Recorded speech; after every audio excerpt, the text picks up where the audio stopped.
Hello guys and welcome back to Media Nights. My name is Ari. And I'm Denise. And today we're going to be reacting to Guardians of the Galaxy Volume 3 trailer. So I'm really excited. Out of all the trailers that dropped today, this is the one that, you know, anything Marvel, we love in this channel.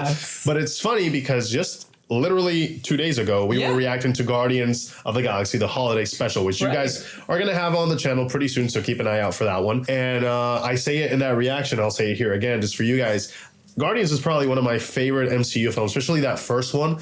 Out of all of them, I think it holds a very special place in my heart because of the expansion they did for the MCU. Like, this is the first time that you see cosmic Marvel, and the first time that they introduced the weirdness and how it looks and the music. James Gunn did that with the rest of the creators. Like, they really brought space to the MCU. Yeah, and also, like, I really appreciated how, you know, we were kind of used to our kind of a little bit more, let's call them like stereotypical heroes, you know? You know, you got your hero that's a little bit more lonesome with a little bit of a chip on his shoulder, which is basically Thor, Cap, Iron Man. So it's like, it was really interesting to see like a complete deviation from all of that. See these misfits come together. The jail scene was fucking awesome, dude. That's like the first time you see them all work together to, you know, for a common goal. They're not a real team yet, but they have a common purpose. Yeah, exactly. And the scoring on that and you know, just the whole moment where you see all of them doing different things that they're really good at. Yeah. And how they could work as a team. Yeah, and like how they each bring something to the team. And like one of the things that we both, I think, really loved about Guardians is that it always has so much heart. Yeah. And I remember just like it pulled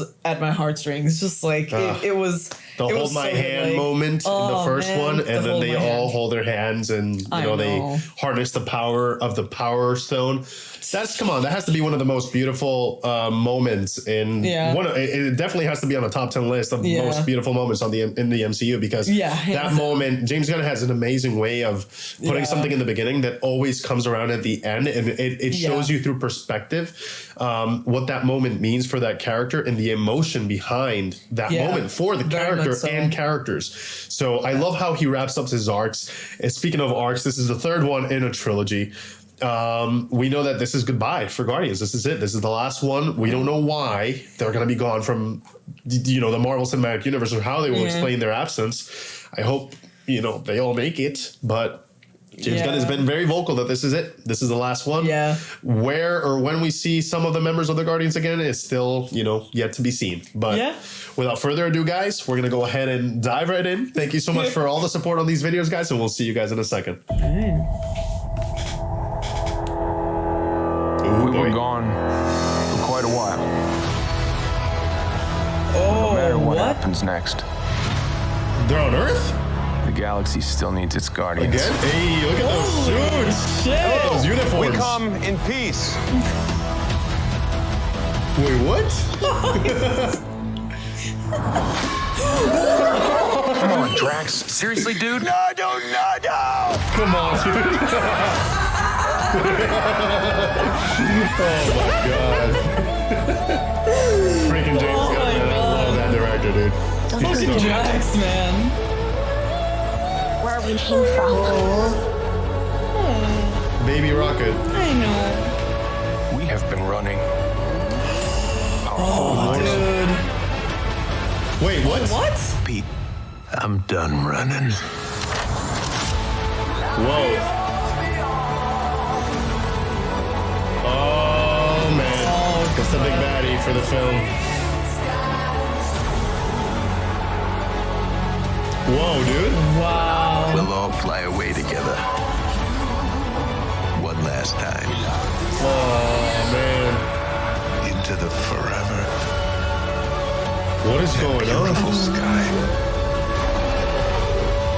Hey, Warlock.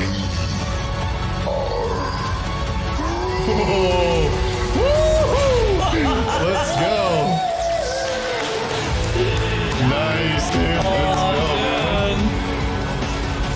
And we'll kill anyone who gets an our way. No, not kill anyone. Kill a few people. Kill no people. Kill one guy, one stupid guy who no one loves. Now you're just making it sad. Nobody loves him. Oh, dude. Yo. My God. Dude. That was so much fun to experience and to see them as a team with their uniforms and the logo of the man. Guardians looks so awesome. At first I thought they were going to Earth, but I don't know where they landed or if that's even Earth or a different planet with a bunch of different races. Honestly, I think like, well, they're definitely the victim of a random curveball. yeah. We can definitely say that. No pun intended. No pun intended there. This looks fantastic, man. It looks like it has high stakes. Like I said, Yeah. it feels like we might lose some members of the Guardians this time around Yeah. for real. Obviously, Groot is he's kind of immortal. It's kind of impossible, but it looks like some more mortal members of the Guardians we could lose. A few of them in this film. Yeah, honestly, it was A bit of a bittersweet trailer, right? Was it just me? it was a roller coaster of emotions because I'm laughing super hard one second and then in the next I'm realizing that something terrible is probably happening and I'm just seeing like Peter like cry over something. There were like some tubes and Yeah, blood. someone on the table. Yeah. I don't know. So it was like, oh God. This is going to be bad. I saw glimpses of the villain. His name is the High Evolutionary. And from my understanding, he basically likes to evolve things. So he's kind of like the Collector in a way where he,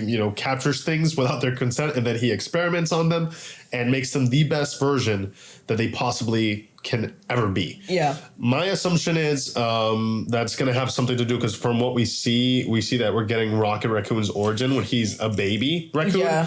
And we know that he was experimented on, and we know that he got tortured, and they kept, breaking him into different parts and putting him back together, sort of like Nebula, which is why those two kind of get along, because they both were experimented in similar ways. Yeah. It looks like the High Evolutionary is probably the person behind those experiments from the looks of it. I think that would give the movie a more personal touch for one of our characters, at least one of our members. Yeah, for sure. And seeing glimpses of him, it's definitely menacing. There's definitely going to be something going on there. And then we had a few glimpses of Adam Warlock. So Adam Warlock was teased, if I believe correctly, all the way back I think it was volume 2. At the end of volume 2, we got a little, I don't know, container, let's call it, where it was, that in the comics, Adam Warlock comes out of a cocoon. So this container thing looked like a cocoon. So you kind of, I think they said something about Adam in the movie, so it was a big tease that you knew that Adam was coming. We all thought, he's definitely coming for Infinity War because it was way back in the day.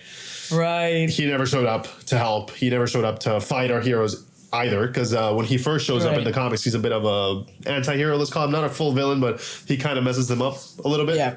And we thought he was going to show up there. Then we thought Endgame, and then he was going to be the savior of the film, and then he never came, and they kept it very contained, which is good.